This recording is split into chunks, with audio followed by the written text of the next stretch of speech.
আল্লাহর নবীর কাছে হযরত আবু হুরায়রা রাদিয়াল্লাহু তাআলা আনহু হাদিসটি বর্ণনা করেছেন। হুজুরের কাছে একজন অন্ধ লোক এলো। সেই অন্ধ লোক এসে বললেন, হুজুর আমি তো চোখে দেখি না, জামাতের যে গুরুত্বের কথা আপনি বললেন, আমাকে কি রুখসত দেওয়া যায় নাকি? আমি অনেক সময় সাথী সঙ্গী পাই না, আমাকে কি রুখসত দেওয়া যায় নাকি? হুজুর বললেন, হ্যাঁ তোমাকে রুখসত দেওয়া গেল। অন্ধ যখন হেঁটে যাচ্ছিলেন, নবীজি তাকে আবার ডাকলেন, ডেকে জিজ্ঞেস করলেন, অন্ধ নামাজের মসজিদের আজান কি তোমার কানে যায়? বলে হ্যাঁ আমি আজান শুনি। হুজুর বললেন, আজানের জবাব দিবা, মসজিদে এসে জামাতে নামাজ পড়বা। একজন অন্ধকে রুখসত দেওয়া হয় নাই। মসজিদে আজান শোনার পর ঘরে বসে যদি নামাজ আদায় করেন, নামাজের হক আদায় হবে না। হুজুর সাল্লাল্লাহু আলাইহি ওয়াসাল্লাম বলেছেন, মসজিদে আজান হওয়ার পর যে ব্যক্তি ঘরে বসে নামাজ পড়ে, আমার ইচ্ছা হয় ঘরটা আগুন দিয়ে জ্বালায় দেই। কে বলতেছেন? রাহমাতুল লিল আলামিন, রাহমাতুল লিল আলামিন বলতেছেন। ঘরের মধ্যে যদি মেয়ে লোক আর বাচ্চারা যদি না থাকতো, তাহলে আমার ইচ্ছা হয় আমি বলি আগুন দিয়ে ঘরটারে জ্বালায় দাও। এই ঘরের মহব্বতেই তো সে বাইর হয় না।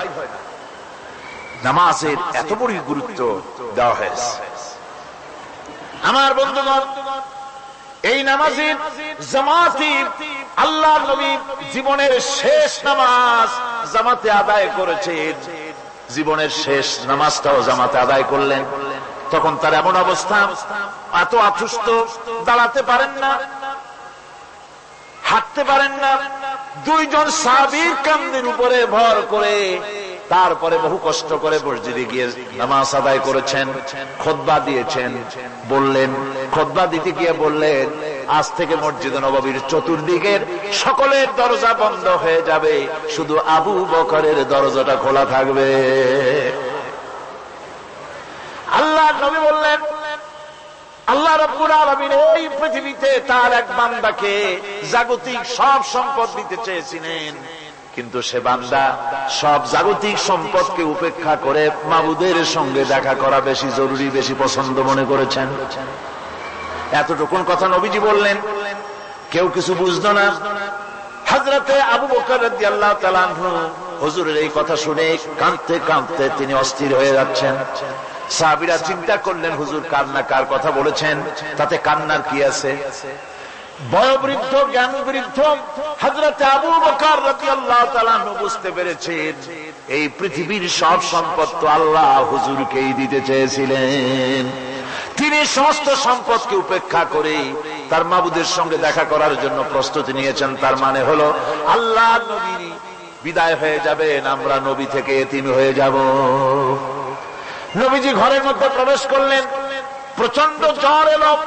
এই প্রচন্ড জ্বর নিয়ে তিনি শুয়ে আছেন, কখনো বেহুশ, কখনো হুশ। এর মধ্যে সারা আজান হয়ে গেল। সাহাবীরা বহুক্ষণ অপেক্ষা করে হযরত আবু বকরের ইমামতিতে নামাজ শুরু করলেন। হুজুরের হুশ এলো। প্রশ্ন করলেন, আয়েশা রে, এখন কোন সময়? হযরত আয়েশা বলেন, ইয়া রাসূলুল্লাহ, মসজিদে নববীতে নামাজ শুরু হয়ে গেছে। সাহাবীরা অনেকক্ষণ অপেক্ষা করে আমার বাবার ইমামতিতে নামাজ পড়তেছে সবাই, কিন্তু সাহাবীরা কেঁদে কেঁদে নামাজের মধ্যেই কাঁদতে কাঁদতে অস্থির হয়ে যাচ্ছে। তাদের মনের ধারণা হয়েছে নবীজির পেছনে নামাজ পড়ার কিসমত থেকে তারা মাহরুম হয়ে গেল। নবীজি বলেন, আয়েশা দরজা খুলে দাও আর আমার মাথাটা একটু উঁচু করে ধরো, আমি একটু নামাজের দৃশ্যটা দেখি। দরজা খুলে দেওয়া হলো, নবীজির মাথা উঁচু করে ধরা হলো। নামাজের জামাতের দৃশ্য দেখে নবীজি আবার শুয়ে পড়লেন। হযরত আয়েশা লক্ষ্য করে দেখেন নবীজির দুই চোখের কোণা দিয়া পানি পড়তেছে। মা আয়েশা জিজ্ঞেস করেন, ইয়া রাসূলুল্লাহ, নামাজের দৃশ্য দেখে চোখে কেন পানি এলো? হুজুর বলেন, আয়েশা রে, এটা কোনো দুঃখের পানি নয়, এটা তৃপ্তির পানি। এই যে জামাত নামাজ পড়তেছে লোকেরা, এই জামাত কায়েমের জন্য তায়েফের ময়দানে অনেক রক্ত আমার ঝরেছে। উহুদের ময়দানে দান্দার মুবারক শহীদ হয়েছে, সাহাবায়ে কেরাম জীবন দিয়েছে। এই যে জামাত আমি দেখতে পেলাম, ভবিষ্যতের একটা ছবি যেন চোখে ধরা পড়লো। আমার মনে হলো কিয়ামত পর্যন্ত এই পৃথিবীতে আমার যত উম্মত আসবে তারা এইভাবে করে জামাতে নামাজ আদায় করবে। নবীজি মাথার কাছে মালাকুল মউত যখন এসে গেছেন, আমার ভাইরা, এই পৃথিবীতে যত নবীরা এসেছিলেন মৃত্যুর সময় সমস্ত নবীরা শেষ কথা যেটা বলেছেন, হাদিস, সমস্ত নবীরা উম্মতের জন্য মৃত্যুর মুহূর্তে শেষ কথা যেটা বলেছেন সেটা হলো আসসালাত, আসসালাত, নামাজ, নামাজ। আমার নবী যখন বিদায় হয়ে যান, বিদায় মুহূর্তে মেয়ের কথা বললেন না, কলিজার টুকরা নাতির কথা বললেন না, জামাইয়ের কথা বললেন না, স্ত্রীর কথা বললেন না, মৃত্যুর সময় শেষ কথা বললেন আসসালাত, আসসালাত ওয়া মা মালাকাত আইমানুকুম, নামাজ, নামাজ, আমার উম্মতেরা নামাজ, আমার উম্মতেরা নামাজ ছেড়ে দিও না, নামাজ। যেই নবী উম্মতের জন্য এত কাঁদলেন, নামাজের জন্য এত কথা বলে গেলেন, আল্লাহ রাব্বুল আলামিন নামাজের জন্য এত নির্দেশ করলেন, নবীজি ইন্তেকালের সময় নামাজের কথা বলে দিলেন, সেই মুসলমান আজ নামাজ আদায় করে না, নামাজ পড়ে তো নামাজ শুদ্ধ হয় না। হযরতে হুযায়ফা রাদিয়াল্লাহু তাআলা আনহু তিনি একবার ইয়েমেন সফর করেছিলেন, এক মসজিদে নামাজ পড়লেন, একজনকে তিনি নামাজ পড়তে দেখলেন, নামাজ পড়তে দেখে তিনি অপেক্ষা করলেন, লোকটার নামাজ হয়ে যাওয়ার পর তিনি প্রশ্ন করলেন, আল্লাহর বান্দা, তুমি কতদিন এরকমের নামাজ পড়তেছ? তিনি বললেন, প্রায় 40 বছর তো হবে আমি এরকম নামাজ পড়তেছি। হযরতে হুযায়ফা বলেন, তুমি কি আমারে চেনো? কয়, না, চিনি না। হযরত হুযায়ফা বললেন, আল্লাহর বান্দা শোনো, আমি হচ্ছি আল্লাহর নবী মুহাম্মদুর রাসূলুল্লাহ সাল্লাল্লাহু আলাইহি ওয়াসাল্লামের সাহাবী হুযায়ফা। ও আল্লাহর বান্দা, তুমি যেভাবে নামাজ পড়েছো এইরকম যদি 40 বছর নামাজ পড়ে থাকো, আল্লাহর কসম করে বলি, নবীজি যে নামাজ শিখাইছেন তোমার সে নামাজ হয় নাই, রাসূলুল্লাহ নামাজ হয় নাই, নামাজ পড়লেই হবে না। রাসূলুল্লাহ বলেছেন, সাল্লু কামা রাআইতুমুনি উসাল্লি, নামাজ পড়ো সেইভাবে যেভাবে আমার পড়তে দেখো। বিশ্বাস করুন ভাইরা, নামাজ যদি না হয়, হরতাল করিয়া, মিছিল করিয়া, বিক্ষোভ করিয়া, যে কোনো আন্দোলন করে ইসলামকে বিজয়ী করা যাবে না যতক্ষণ পর্যন্ত নামাজ সহি না হবে। নামাজ হচ্ছে ফাউন্ডেশন, নামাজ নাই কিচ্ছু নাই। ঠুকঠাক করে দুইটা সেজদা দিয়ে উঠে যাবেন, আপনার ইসলামী আন্দোলনের 4 পয়সার দাম নাই। নামাজ আগে, জিহাদের ময়দানেও নামাজ, যেখানে আছেন ওখানেই নামাজ পড়তে। নামাজ, নামাজ, এই নামাজ হচ্ছে মুসলমানদের সবচেয়ে বড় জিনিস। নামাজ হয় না, নামাজ যত পড়া হয় অধিকাংশ নামাজ হয় না। নামাজের ভিতরে তাদিল আর কাম, তাদিল করা ওয়াজিব। যতক্ষণ দাঁড়িয়ে থাকবেন, রুকুতে থাকবেন, যতক্ষণ দাঁড়ায় থাকবেন ততক্ষণ অন্তত এক তাসবিহ পরিমাণ তো বটেই। যদি তা না হয়, রুকুত থেকে দাঁড়ালেন, সেজদায় চলে গেলেন, ওয়াজিব তরক হলো, সো সেজদা দিলেন না, নামাজ ফাসিদ হয়ে গেল, নষ্ট হয়ে গেল। এটা পাগলামি না। নামাজ সহিভাবে আদায় করতে হবে। নামাজ থেকে দাঁড়াবেন, রুকুত থেকে দাঁড়ায় গেলেন, বলবেন রব্বানা লাকাল হামদ, রব্বানা লাকাল হামদ হামদান কাসীরান তাইয়িবান মুবারাকান ফীহি। একজন সাহাবী এই দোয়াটা পড়ছিলেন। নামাজ শেষ করে আল্লাহর নবী প্রশ্ন করলেন, নামাজের ভিতরে অতিরিক্ত এই কথাগুলি কে বলেছো? সাহাবী ভয় পেয়ে গেলেন। ভয় ভয় তিনি বললেন, হুজুর আমি বলেছি। হুজুর বললেন, তুমি জানো না আমি নবী, তুমি নবী না, আমি যা দেখি তুমি দেখতে পাও না। তুমি যখন এই দোয়াটা পড়তেছিলেন আমি লক্ষ্য করেছিলাম আল্লাহর রহমতের ফেরেশতারা প্রতিযোগিতা করতেছিল তোমার আমল নামায় কে কত বেশি নেকি লিখবে। রুকুতে দাঁড়ায়া এটা পড়বেন, সেজদায় চলে যাবেন, 2 সেজদার মাঝখানে ততক্ষণ বসে থাকবেন যতক্ষণ একটা সেজদার ভিতরে ছিলেন। পড়বেন আল্লাহুম্মা গফিরলি ওয়ারহামনি ওয়াহদিনি ওয়াআফিনি ওয়ারযুকনি। নামাজের মধ্যে দোয়া করতেছেন, আল্লাহ আমারে ক্ষমা করে দাও। এসব দোয়া সব হুজুরের। আমাকে ক্ষমা করো, আমাকে হেদায়েত দাও, আমাকে সুস্থ করো, আমাকে রহম করো, আমাকে রিজিক দাও। সুবহানাল্লাহ। নামাজের ভিতরে দোয়া কবুলের সময় নামাজের সিজদার ভিতরে দোয়া কবুল হয়। এইভাবে করে রাসূল করিম সাল্লাল্লাহু আলাইহি ওয়াসাল্লামের নামাজটা কেমন হাক্কানি উলামাদের কাছ থেকে জেনে নেবেন। যেহেতু হুজুর বলেছেন সাল্লু কামা রাআইতুমুনি উসাল্লি, নামাজ পড়ো সেইভাবে যেভাবে আমাকে পড়তে দেখো। মদিনায় হিজরত করার পর রাসূলুল্লাহ সাল্লাল্লাহু আলাইহি ওয়াসাল্লাম কাফেরদের সাথে অনেকগুলো যুদ্ধে লিপ্ত হয়েছিলেন। তার মধ্যে উহুদের যুদ্ধে তিনি তার আপন চাচা হযরত হামজা রাদিয়াল্লাহু তাআলা আনহুকে হারান। ওয়াহশীর হাতে নির্মমভাবে শহীদ হন তিনি। ওয়াহশী পরবর্তীতে অনুতপ্ত হন। আসুন শুনি সে কাহিনী। হুজুর সাল্লাল্লাহু আলাইহি ওয়াসাল্লাম ফতহ মক্কার দিনে সকলকে ক্ষমা করে দিয়েছিলেন, কিন্তু 5 জন নারী আর 6 জন পুরুষ সম্পর্কে বলেছিলেন এদেরকে যেখানে পাও সেখানে হত্যা করো। এর মধ্যে ওয়াহশী একজন। ওয়াহশী বুঝতে পেরেছি মুহাম্মদ সাল্লাল্লাহু আলাইহি ওয়াসাল্লাম আল্লাহর রহমত, করুণার নবী, দয়ার নবী, তার কাছে যদি আমি যেতে পারি তাহলে তিনি আমার সম্পর্কে যদি তার সামনে যেতে পারি তাহলে তার কঠোর মনোভাব আমার প্রতি নরম হয়ে যাবে।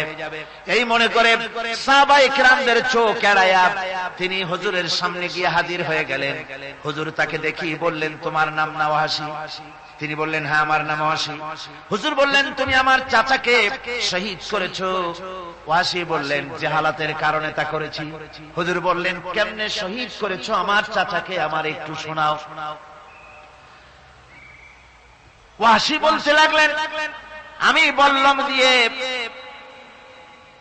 হযরতে হামজার শরীরকে এফোড় ওপড় করে দিয়েছি, তারপরে তার বুককে খঞ্জর দিয়ে ফেরে বুকের ভিতর থেকে কলিজাটা বের করে নিয়ে আমি হাতে দিয়ে দিয়েছি হেন্দাই কলেজা চিবিয়ে চিবিয়ে খেয়েছি।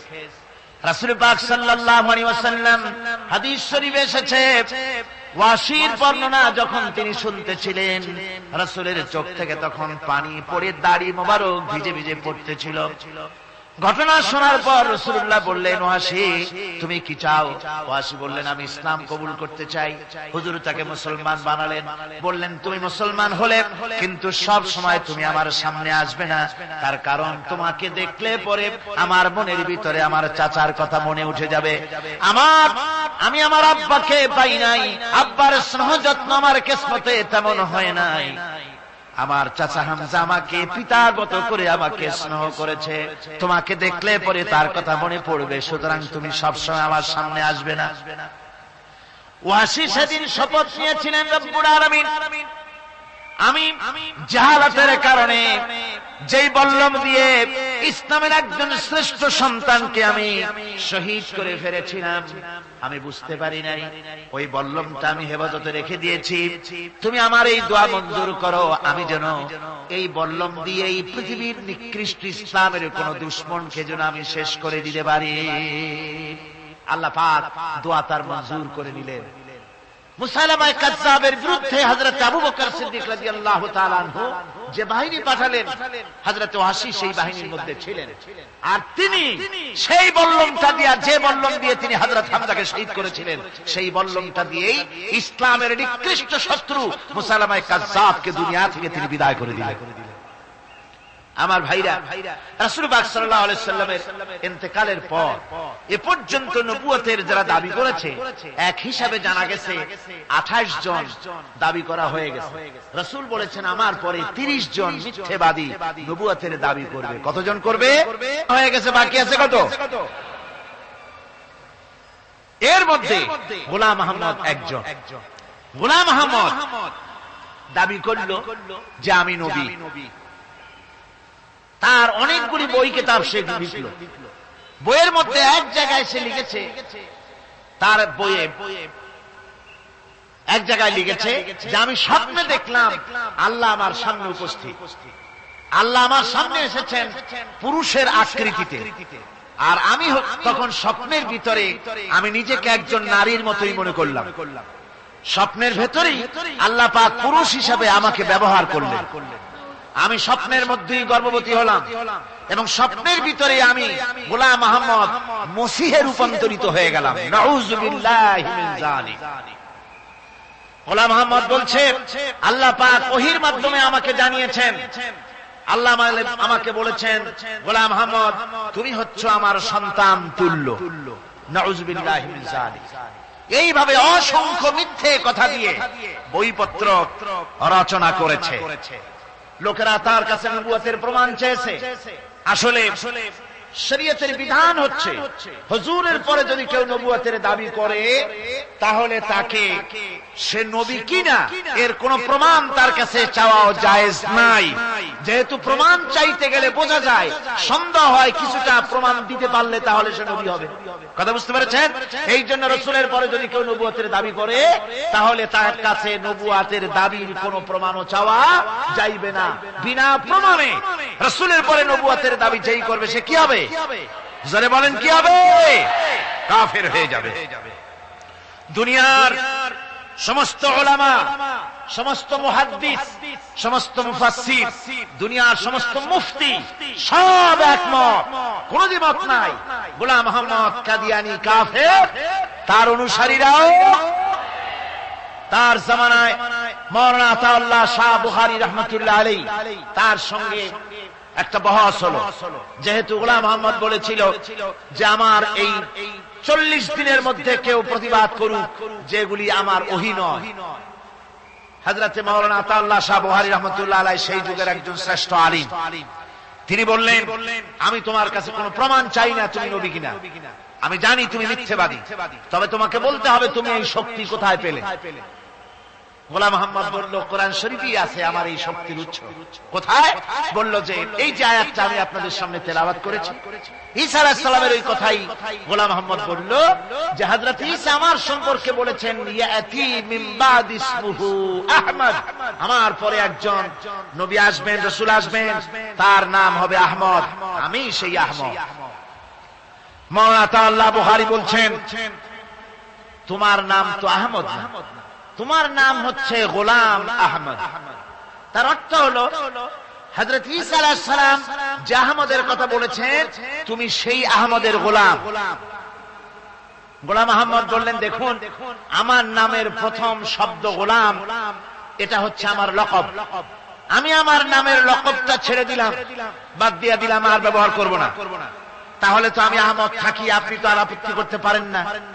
মাওলানা বুখারী বললেন নামের প্রথম শব্দ বাদ দেওয়া যদি জায়েজ হয় তাহলে তোমার ফতোয়া দিয়ে আমার নামের প্রথম শব্দ বাদ দিয়ে দিলাম। আমার নাম আতা আল্লাহ, নামের প্রথম শব্দ আতা বাদ দিয়ে দিলাম।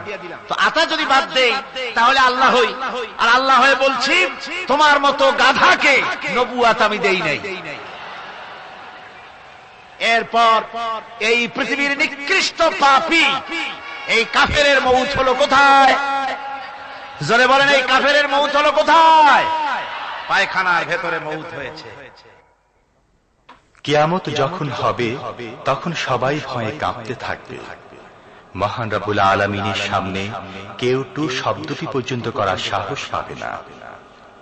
দুনিয়ায় যত নবী পয়গম্বর এসেছিলেন তারাও সে সময়ে ভয়ে চুপ থাকবেন। কেবলমাত্র আল্লাহর অনুমতি সাপেক্ষে সেদিন বিশ্বনবী রাহমাতুল লিল আলামিন রাসূলুল্লাহ সাল্লাল্লাহু আলাইহি ওয়াসাল্লাম তার উম্মতের জন্য শাফায়াত করার সুযোগ পাবেন। কিয়ামতের দিন 50,000 বছর মানুষেরা হাসরের ময়দানে দাঁড়িয়ে থাকবে। 50,000 বছর বিচারের দিনটা লম্বা হবে 50 আলফা সানা মিম্মা তাউদ্দুন। এই পৃথিবীতে তোমাদের গণনা মতে 50,000 বছর যত বড় লম্বা, কিয়ামতের বিচারের দিনটা হবে অত বড় লম্বা। মানুষেরা হয়রান হয়ে যাবে। মানুষের মাথার চান্দি, গুনাহগারের মাথার চান্দি ফেটে গিয়া মগজগুলি গলে গলে পড়তে লাগবে। জিহ্বাটা ঝুলে কুকুরের মতো নাভিস্থল পর্যন্ত পড়ে যাবে। সারা ময়দানে পানি পানি বলে চিৎকার হতে লাগবে। মানুষেরা বিভীষিকাময় দৃশ্য দেখে হয়রান হয়ে যাবে। ভয়ের চোটে কলিজা গলার কাছে চলে আসবে। কোনো উপায় নাই। মানুষেরা হয়রান হয়ে গিয়ে হযরত আদম আলাইহিস সালামের কাছে যাবেন, আল্লাহর কাছে একটু সুপারিশ করেন আমাদের বিচার হয়ে যাক। হযরত আদম বলবেন আমার দ্বারা সম্ভব নয়, আমি নিজে আল্লাহর এক হুকুমকে ভঙ্গ করেছিলাম, জানি না আল্লাহ রাব্বুল আলামিন আমার সাথে আজকে কি ব্যবহার করেন। মিয়া সাহেব মাথা খাটা, বুদ্ধি খাটা, চিন্তা করেন, আকল দিয়ে, বিবেক দিয়ে। আবাল বাশার আদম আলাইহিস সালাম আল্লাহর দরবারে কথা বলতে সাহস পাবেন না। বলবেন নূহের কাছে যাও, নূহ আলাইহিস সালাম বলবেন আমি পারবো না। ইব্রাহিমের কাছে চলে যাও, ইব্রাহিম আলাইহিস সালাম বলবেন আমিও পারবো না। সকলে এক এক অজুহাত দিবেন। বলবেন যাও মুসা আলাইহিস সালামের কাছে, তিনি বলবেন আমিও পারবো না। যাও ঈসা আলাইহিস সালামের কাছে, হযরত ঈসা বলবেন আমি তো পারবোই না, কারণ গোটা পৃথিবীর শত শত কোটি নাসারা আমারে আল্লাহর ছেলে বলেছে, আমি তো তাদেরকে কথা বলতে পারি নাই। জানি না আজই হাসরের ময়দানে আল্লাহ রাব্বুল আলামিন আমার সাথে কি ব্যবহার করেন। তবে আমি একটা পরামর্শ দিতে পারি, আল্লাহ রাব্বুল আলামিনের দরবারে আজকে কেবল কথা বলতে পারবেন বিশ্ব নবী জনাবে মুহাম্মদুর রাসূলুল্লাহ সাল্লাল্লাহু আলাইহি ওয়াসাল্লাম। হাসরবাসীরা তার কাছে যাবেন, নবীজি মাকামে মাহমুদে আল্লাহর দরবারে সেজদায় পড়ে যাবেন। এই সেজদায় কত কাল চলে যাবে আল্লাহ পাক ভালো জানেন। সেজদায় পড়ে শুধু কাঁদতেই থাকবেন। রব্বুল আলামিন বলবেন হাবিব মাথা উঠান, আপনার দরখাস্ত আমি আল্লাহ রব্বুল আলামিন মঞ্জুর করে নেব। সুবহানাল্লাহ ওয়া বিহামদিহি।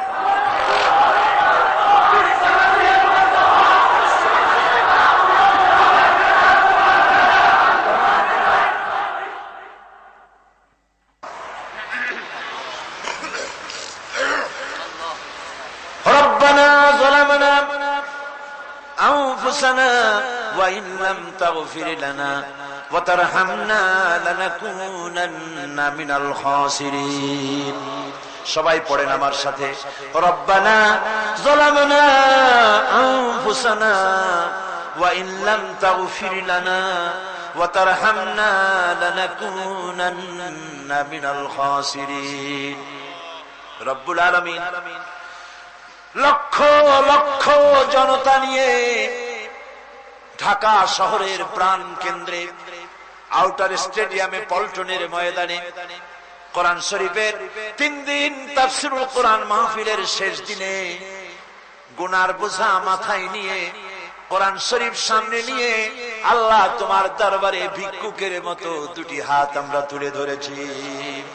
রব্বুল আলামিন এই 3 দিন আমরা যারা কথা বলেছি, আমরা মানুষ, কথার মধ্যে যদি কোনো ভুল ত্রুটি হয়ে থাকে আল্লাহ দয়া করে আমাদের ভুল ত্রুটি মাফ করে দিয়ে পূর্ণ সওয়াব এনায়েত ফরমাও। রব্বুল আলামিন তুমি দয়া করে এই 3 দিনের মাহফিলে যত সওয়াব দান করবা মেহেরবানি করে তা হাদিয়া স্বরূপ আমাদের বিশ্ব নবী কিয়ামতে আমাদের সুপারিশকারী আমাদের প্রিয় নবী রাহমাতুল লিল আলামিন জনাবে মুহাম্মদ রাসূলুল্লাহ সাল্লাল্লাহু আলাইহি ওয়াসাল্লামের রূহ মুবারকে পৌঁছায়া দাও। রাসূলের সাহাবী, তাবিন, তাবে তাবিন, সিদ্দিকিন, শুহাদা, আম্বিয়া আলাইহিস সালাম, আইম্মায়ে মুজতাহিদিন, সালফে সালিহিন, আকাবেরে দ্বীন, উলামায়ে মুতাকাদ্দিমিন, উলামায়ে মুতাআখিরিন, আসফিয়ায়ে কেরাম, তাম পৃথিবীর মুমিন মুমিনাত যারা কবরে শুয়ে আছে আল্লাহ সকলের আরোহার পরে সওয়াব পৌঁছায়া দাও। রব্বুল আলামিন আজকের এই মাহফিলে আমরা লক্ষ লক্ষ মানুষ তোমার দরবারে হাত তুলে আমাদের আব্বা জানের কথা মনে পড়ে গেল। আমরা যারা আমাদের বাপ হারাইছি, আমাদের মামুনদের মধ্য থেকে, ভাইদের মধ্য থেকে আমরা যারা বাপ হারাইছি, আল্লাহ তুমি দয়া করে আমাদের বাপজানের কবরটাকে জান্নাতের টুকরা বানাইয়া দিও। হায় আল্লাহ তাআলা আমাদেরকে বড় করার জন্য, মানুষ করার জন্য কত স্বপ্ন দেখতো, কত কষ্ট করতো। ওই বাপজান চলে গেল, আর তো কেউ নাম ধরে ডাকে না, আর তো কেউ মাথায় পিঠে হাত বুলায় না। আল্লাহ বাপজান যার বিদায় হয়ে গেল, বাবুদগো কবরটাকে জান্নাতের টুকরা বানাইয়া দাও। আয় আল্লাহ তাআলা আমাদের জনম দুঃখিনী মা, একটা অক্ষর মা, আর মনে হয় যেন তামাম পৃথিবীর সমস্ত মধু এই একটা অক্ষরের মধ্যেই তুমি দিয়ে দিয়েছো। 10টা মাস ধরে মায়ের পেটের ভিতরে বসে মাকে কষ্ট দিয়েছি, মায়ের পেটের ভিতরে হাঁটু দিয়া, মাথা দিয়া, পাও দিয়া গুতাগুতি করে মাকে কষ্ট দিয়েছি পেটের ভিতরে থেকে। ডেলিভারি করার সময় মা প্রচন্ড কষ্ট পেলেন। আয় আল্লাহ, তারপরে বুকের রক্ত চুষে চুষে বুকের দুধটা 2-2.5 বছর খেয়েছি। মায়ের কোলে থেকে মাকে পেশাব পায়খানা করে মায়ের কাপড় চোপড় নষ্ট করেছি। কোনদিন বিরক্ত হয়ে একটা আছাড় দেয় নাই, একটা থাপ্পড় মারে নাই। আয় আল্লাহ, ক্ষুধা পেটে মা খেতে বসেছে, মায়ের কোলে বসে বাচ্চা পায়খানা করেছে। মা রাগ করে ছেলেকে থাপ্পড় মারে নাই, ভাতের খাবারটা ঠেলে রেখে বাচ্চাটারে পায়খানা সাফ করে নিজে আবার কাপড় পাল্টাইয়া ছেলেটার মুখে চুমা দিয়া আবার খাইতে বসেছে। এইভাবে করে মাকে নির্যাতন করলাম। ওই মা যাদের বিদায় হয়ে গেছে, আল্লাহ মায়ের কবর জান্নাতের টুকরা বানাইয়া দাও। রব্বির হামহুমা কামা রব্বায়ানি সগীর। সবাই বলেন আমার সাথে, রব্বির হামহুমা কামা রব্বায়ানি সগীরা। আয় আল্লাহ, আমাদের মা বাপ যাদের বেঁচে আছে সুস্থ রাখো, ভালো রাখো, ইমানের সাথে রাখো, ইজ্জতের সাথে রাখো। আয় আল্লাহ, মায়ের ঋণ তো কিছুতেই শোধ করতে পারবো না। আমরা যদি আমাদের বুকের চামড়া দিয়া মায়ের পায়ের 1 জোড়া জুতা তৈরি করে দেই, মায়ের 1 ফোঁটা দুধের হক তো আদায় হবে না। আল্লাহ, মা যাদের মরে গেছে ওরাই বসে কি হারাইছে। আল্লাহ আমাদের মা যাদের বেঁচে আছে ভালো রাখো, সুস্থ রাখো। আপনারা দোয়া করেন আমার মাও সুস্থ।